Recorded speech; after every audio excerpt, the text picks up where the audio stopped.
किसी भी कंट्री की जो बजट है उसको हम 3 तरीके से स्टडी कर सकते हैं। तो हम या उसको 3 तरीके से बांट सकते हैं। तो सबसे पहले आता है सरप्लस बजट।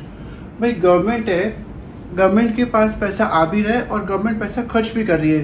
तो अगर गवर्नमेंट के पास पैसा आ ज़्यादा रहा है और खर्चा कम है, तो उस केस में क्योंकि गवर्नमेंट की अर्निंग ज़्यादा है तो हम बोलेंगे सरप्लस बजट। हम इसको ऐसे भी लिख सकते हैं, total expenditure is less than total receipt. Suppose example के तौर पे गवर्नमेंट ने 100 रुपये खर्च करे पर गवर्नमेंट के पास 200 रुपये आए, तो हमारे पास आ ज़्यादा रहे, तो इसका मतलब है कि गवर्नमेंट 100 रुपये सरप्लस में है। जो दूसरा इसका पार्ट है वो है डेफिसिट बजट। डेफिसिट बजट क्या होता है? जब गवर्नमेंट खर्चा ज़्यादा कर रही है और गवर्नमेंट का रेवेन्यू कम आ रहा है। जैसे सपोज गवर्नमेंट ने 200 रुपये खर्च करे पर आया सिर्फ 100 रुपये था, तो गवर्नमेंट -100 में चली गई। तो इसका मतलब है कि गवर्नमेंट के पास इतना डेफिसिट हो गया, इतना पैसा कम हो गया। जो थर्ड पार्ट है वो है बैलेंस बजट। भाई जितना पैसा खर्च करा और जितना पैसा आया दोनों बराबर है। 100 रुपये खर्च करे, 100 रुपये आए, तो गवर्नमेंट यहाँ पे हम बोलेंगे बैलेंस बजट है।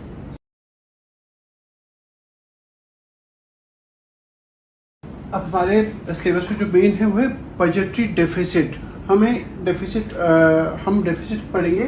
तो डेफिसिट को हम कैसे डिवाइड कर सकते हैं? भाई डेफिसिट मैंने आपको अभी डिफाइन करा, total expenditure is greater than total receipt. खर्चा गवर्नमेंट का ज़्यादा हो रहा है, अर्निंग कम हो रही है, तो यहाँ पे बजटरी डेफिसिट है।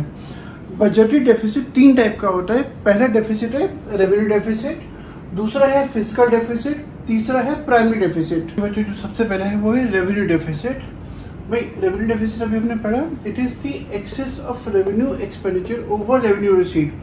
गवर्नमेंट का रेवेन्यू हेड में जो भी एक्सपेंडिचर हो रहा है वो गवर्नमेंट के रेवेन्यू हेड में जो भी पैसा आ रहा है, जो भी रिसीट्स आ रही हैं उससे ज़्यादा है। भाई खर्चा अगर ज़्यादा है, वॉट एवर गवर्नमेंट अर्न्स, हम बोलेंगे रेवेन्यू डेफिसिट हो रहा है। हम इसको ऐसे भी लिख सकते हैं, revenue expenditure minus revenue receipts.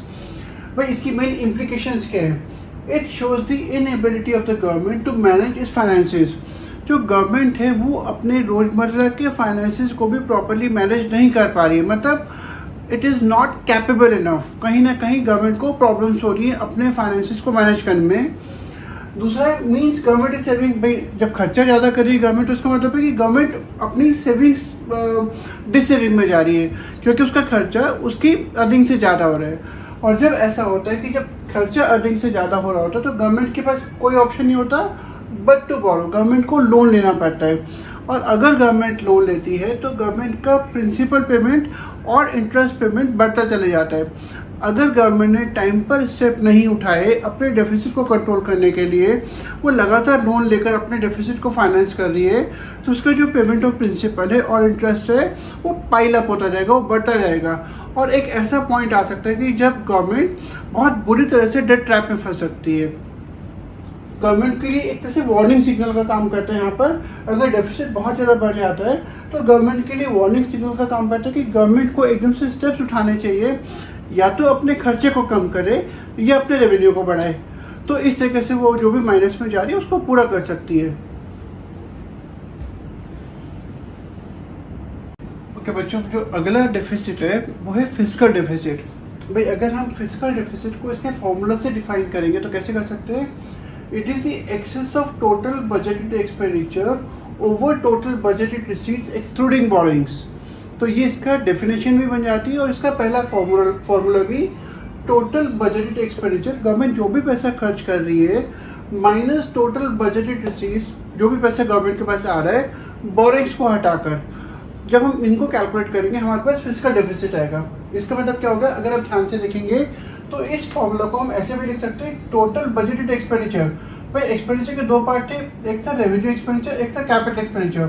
तो हम इन दोनों को प्लस करेंगे, हमारे पास ये आ जाएगा माइनस, ये वाला minus total budgeted receipts. Receipts के भी 2 पार्ट है, revenue receipt and capital receipt. बाकी एक्सक्लूडिंग बोरोइंग हमने एज इट इज उतार दिया। तो हम revenue expenditure plus capital expenditure bracket minus revenue receipt plus capital receipt excluding borrowing, हमारे पास फिस्कल डेफिसिट आएगा। तो इसका थर्ड फॉर्मूला है वो है, भाई आप एक तो ये काम कर सकते हैं कि इस रेवेन्यू एक्सपेंडिचर में से ये रेवेन्यू रिसीट माइनस कर दें, तो हमने ये कर दिया, तो ये आ गया रेवेन्यू डेफिसिट। अभी रेवेन्यू डेफिसिट आया, जो दूसरा कैपिटल एक्सपेंडिचर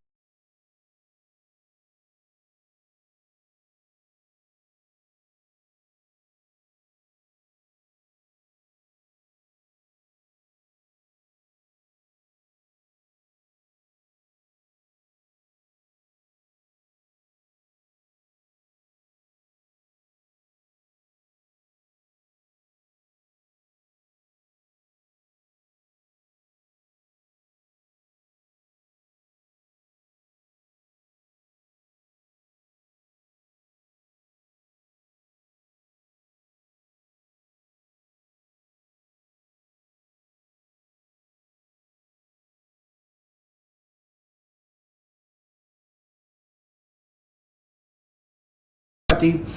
अगर आपको याद हो 2-3 साल पहले कंट्री का नाम है ग्रीस। ग्रीस में ऐसी इकोनॉमिक क्राइसिस आया था कि वो बहुत ज़्यादा डेट में फंस गई थी और यूरोपियन कंट्रीज ने उनको काफ़ी बड़ा अमाउंट दिया। It was I think approx $300 billion worth of money was given by the European nations to Greece to bail that out, to bail them out.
रोजमर्रा का एक्सपेंडिचर है, कहीं ना कहीं गवर्नमेंट में एक इनएफिशिएंसी है जिसकी वजह से वो अपने रोजमर्रा के खर्चों को भी प्रॉपरली मैनेज नहीं कर पा रही।